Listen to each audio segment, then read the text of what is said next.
So Mark Hamill has responded to Sebastian Stan saying he would play Luke Skywalker if Mark Hamill gave him his blessing. I think Mark's response actually says a lot, not only about Sebastian Stan playing Luke Skywalker, but also a lot about what Mark thinks about Lucasfilm and the way Star Wars is going right now. We already know that Mark wasn't too shy about telling us that he wasn't happy with the way Luke was handled in the sequel trilogy, and I think his response says a lot about how he wants the Luke character to go forward. So this article from Screen Rant says Mark Hamill responds to the idea of Sebastian Stan playing Luke Skywalker. Star Wars legend Mark Hamill takes to Twitter to respond to the popular fan cast of MCU star Sebastian Stan as a young Luke Skywalker. Mark Hamill has responded to the idea popular among Star Wars fans that Sebastian Stan could be cast as young Luke Skywalker. The resemblance between the two actors has always been striking, and the idea that Stan could potentially step into future Star Wars projects as a young Luke Skywalker has even been brought up recently to Stan multiple times in press interviews for The Falcon and the Winter Soldier. Finally, Hamill has responded to the recent casting rumors with his take on the matter. I always thought it was kind of weird how quiet Mark Hamill was on this, because this has been such a popular fan casting for years and years, and Mark Hamill is such a nice guy. You would think that he would just tweet out something about how much he loves Sebastian Stan even a couple years ago, but he's been very quiet about it. In the tearjerker The Mandalorian Season 2 finale, a young Luke Skywalker makes an appearance in CGI form to take Grogu to provide him with proper training. Though a surprising and heartwarming creative choice, Luke's CGI appearance was met with some criticism, as many fans were upset that they did not cast an actor who bears resemblance to Mark Hamill, such as Stan. In a recent interview with Good Morning America, Stan was directly asked if he would ever be up to carrying out the fans' wishes, to which he responded with, "Well, if Mark Hamill calls me personally to tell me that he feels inclined to share this role with me, then I'll believe it. Until then, I won't believe it." So not only has Mark Hamill been quiet about the Sebastian Stan casting on social media, but Sebastian Stan kind of confirms there that Mark Hamill has never reached out to Sebastian directly. That's very odd behavior from someone as nice as Mark Hamill. You would have thought that with all the rumors going on for so long, Mark Hamill would have at least reached out to say that he's okay with Sebastian Stan playing into the rumors or accepting the role if it was offered to him. But here is Mark Hamill's response to the Sebastian Stan quote. In typical Mark Hamill fashion, the 69-year-old actor took to Twitter to respond in a sassy, indirect way. Quoting a tweet about Stan's statement, Hamill reminded the world that he unfortunately has no say in the matter. So Mark Hamill's responding to a tweet from Ryan Parker saying Sebastian Stan says Mark Hamill would have to be involved if he ever took over the Luke Skywalker mantle. Mark Hamill responds to that and says, "This assumes I have any say in casting decisions at Lucasfilm, when in fact I don't." So yes, an extremely indirect dancing around the question type response from Mark Hamill, but I think this actually says a lot not only about what Mark thinks about Lucasfilm and Star Wars, but also what Mark thinks about Sebastian Stan taking up the role of Luke Skywalker. Luke's controversial appearance in The Mandalorian is not where the fan cast of Sebastian Stan as young Luke began. When Stan was asked the same question back in 2017, he responded, "I just want to say here that anytime anyone would like to call me and ask about Luke Skywalker, I'd be very happy." So this has been going on since 2017, and Sebastian Stan has been publicly open to the idea of playing Luke Skywalker since 2017, and Mark Hamill still hasn't reached out to him and told him that he would be okay with him playing Luke. That's a little bit fishy. Although Hamill revealed in the tweet that he is distanced from Lucasfilm casting, he has always been open-minded about young Luke fan cast, including Stan and other actors as well, such as the much younger Jacob Tremblay. So yes, maybe Mark Hamill is open to younger Luke recasting, but it seems like he's not too keen about Sebastian Stan taking up that role. Like I said, someone as nice as Mark Hamill, you would think that he would have called Sebastian already and at least gave him his blessing if he really wanted Sebastian to play that role. Just a thought. Opposing opinions say that recasting iconic faces is a bad creative decision because capturing the essence of the characters can be considered impossible. A lot of criticism following the release of Solo, A Star Wars Story stemmed from audiences not buying Alden Ehrenreich's young Han Solo. However, with the upcoming release of Star Wars projects such as Rogue Squadron and The Mandalorian Season 3, a reappearance of young Luke to follow up his cameo is not completely out of the question. Casting an actor to fill the role rather than using CGI again will allow the character to make a more legitimate performative appearance. If Lucasfilm chooses to revisit the character once more, fans can at least rest assured that their opinion as to who should play him have been heard. Yeah, they've been heard by the general public, they've been heard by Sebastian Stan, they've been heard by Mark Hamill, but Sebastian Stan still isn't cast as Luke Skywalker, and it seems like Mark Hamill doesn't even want him as Luke Skywalker, from my point of view at least. I don't really know why Mark brought up the fact that he has no say in the casting at Lucasfilm. That's kind of a given. Actors don't usually have a say in casting, no matter how iconic you are. It's just such a cop-out answer from Mark Hamill. Like, Mark knows that Sebastian Stan isn't asking Mark Hamill to cast him in The Mandalorian or to cast him in his own show. There's no way Mark is that naive. Pretty much every time an iconic role is being recast to a younger actor, the younger actor wants the blessing of the icon. They always want the blessing of the original actor. And I know Mark knows this, but he still chose to use a cop-out answer. To me, that says a lot about what Mark Hamill thinks of Sebastian Stan playing Luke Skywalker, and I just think Mark flat out doesn't want Sebastian Stan as that character. To be honest with you, I don't blame him. Just because an actor looks like a certain character doesn't mean he's fit to play that role. Can Sebastian Stan nail the mannerisms of Luke Skywalker? That's way more important than looking like him. Mannerisms of a character are way more important to nail than just looking like the character. So maybe Mark just has no faith that Sebastian Stan can nail the mannerism. Or maybe Mark just doesn't want Luke recast. Maybe he's extremely protective over this character because of what happened to him during the sequel trilogy. Maybe he has some sort of PTSD. Like I said, Mark Hamill has never been shy about his disdain for the sequel sequel trilogy, especially how Luke Skywalker was portrayed in that trilogy. Play the clip. Why am I so different? But it's really important for the story,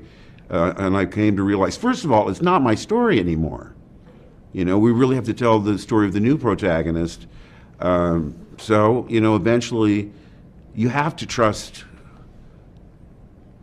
Ryan. So in that clip, you can just see how hard it is for Mark Hamill to talk good about The Last Jedi. And this is before The Last Jedi came out. This is before all the fan backlash over that movie. Mark Hamill already knew that fans wouldn't like it. He already knew that he didn't like the way Luke was portrayed in that movie. And he tried to warn fans over and over again before the movie came out. We all know the story already. But then after the Mandalorian Season 2 finale came out, after Luke made that extremely cool appearance, Mark tweeted this: "Sometimes the greatest gifts are the most unexpected and something you never realized you wanted until it was given. Hashtag thank you, John and Dave." So what I think Mark meant by this tweet is that he never wanted Luke Skywalker to be in Star Wars again. He wanted to leave the character alone. And I think when John and Dave called him up to come on set and do the voice for the new Luke Skywalker in The Mandalorian, Mark probably said no the first time. And that's why he says sometimes the greatest gifts are the most unexpected and something you never realized until it was given. Because he never wanted Luke to come back into Star Wars. But after Mark said no the first time, John was probably like, you know what, we're gonna do this regardless of if you're on set or not. So do you want to come? And then Mark probably finally gave in and said, show me the script. And he probably loved it because it was the Luke Skywalker that everyone has always wanted. It was a little piece of the Luke Skywalker that Mark Hamill wanted to play on screen, and the fact that it wasn't another actor, the fact that it was a CGI face, probably helped Mark Hamill accept it a little more, because I think Mark Hamill has a problem with other people playing Luke Skywalker. Of course he's going to say he's open to fan casting like it said in that article, because it kind of makes you look like a jerk and egotistical if you say no. If Mark came out and said, no, I'm the only one that will ever play this character, no one should ever be recast in this role, then I think a lot of people would lose respect for Mark Hamill. A lot of fans want to see more Luke Skywalker stories, especially after that season 2 finale. We want to see more of that Luke Skywalker, and Mark Hamill just can't give us that Luke. As sad as it is, he just can't do that anymore. But let me know what you guys think in the comments about Mark Hamill's response to Sebastian Stan, saying that he would play Luke Skywalker if Mark Hamill gave him his blessing, and then Mark Hamill proceeded to not give him his blessing, but kind of in an indirect way. Let me know what you guys think in the comments. If you hate Kathleen Kennedy being the president of Lucasfilm as much as I do, check out my Ruined by Kathleen Kennedy merch linked in the description. If you did enjoy the video, please leave a like on the video and subscribe to the channel. If you want to follow me on Twitter or join the Discord, both of those links will be in the description as well. Thank you for watching the video, and I'll see you on the next one.